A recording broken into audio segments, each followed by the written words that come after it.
इस कहानी की शुरुआत होती है आज से लगभग 2300 साल पहले, जब सम्राट अशोक का जन्म हुआ था।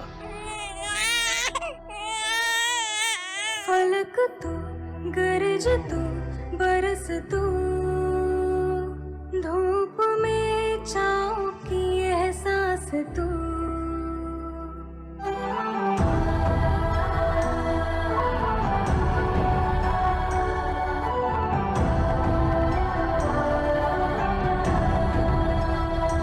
जीत तू, जान तू, जहान तू, हो गई इतिहास का ताज तू।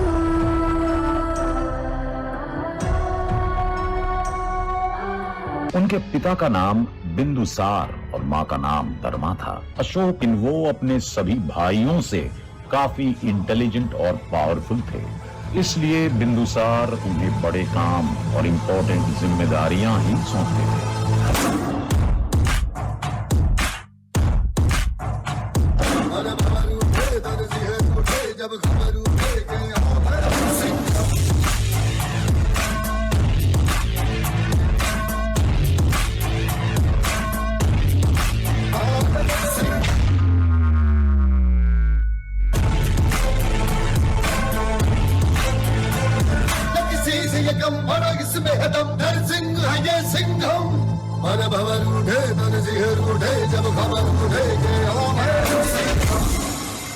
बिंदुसार की मृत्यु के बाद उनके सबसे शूरवीर और योग्य पुत्र अशोक को राजा की गद्दी सौंप दी गई।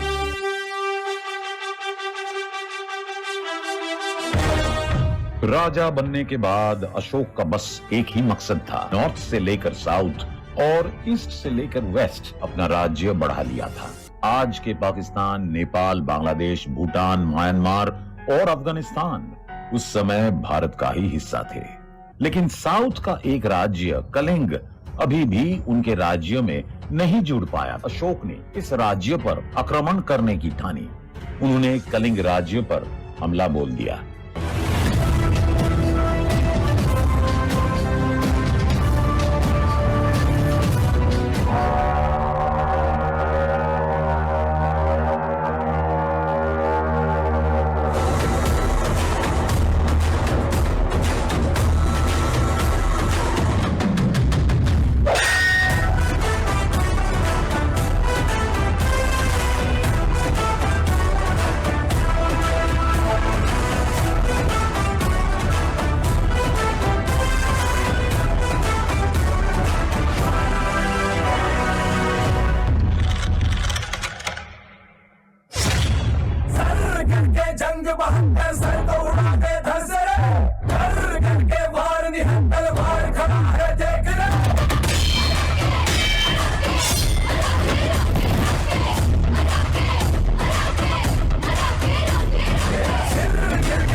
निर्णय होगा कि कौन पहनेगा मुकुट और कौन झुकाएगा सर।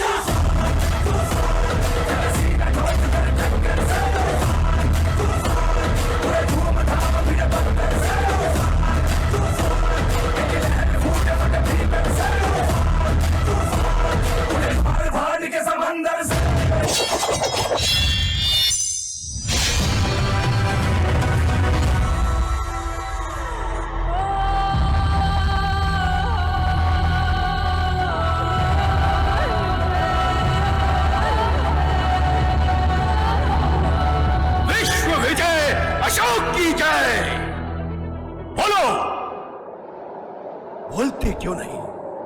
मेरे आदेशों का पालन क्यों नहीं करते? बोलो, विश्व विजय सम्राट अशोक की जय बोलो। बोलते क्यों नहीं? मेरे आदेशों का पालन करो। बोलो, सम्राट अशोक की जय बोलो। चारों तरफ बस चीख पुकार ही मचा था। इस भयानक मंजर को देखकर सम्राट अशोक अंदर तक हिल गए। तलवारों पे सरवार दिए, अंगारों में जिस्म जलाया है, तब जाके कहीं हमने सर पे ये केसरी रंग सजाया है।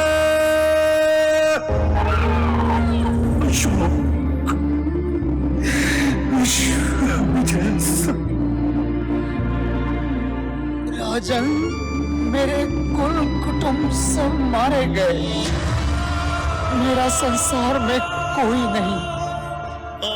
मैं आपसे जीवन नहीं मृत्यु मांगने आया हूँ महाराज, मृत्यु मांगने। कलिंग युग के बाद सम्राट अशोक ने वो बुद्ध के दिखाए गए रास्तों पर चलकर शांति और अहिंसा का संदेश देने लगे।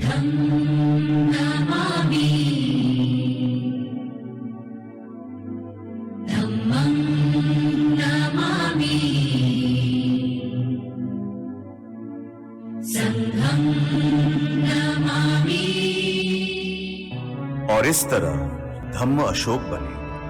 तभी तो संपूर्ण भारतवर्ष कहता है, अशोका है अशोका।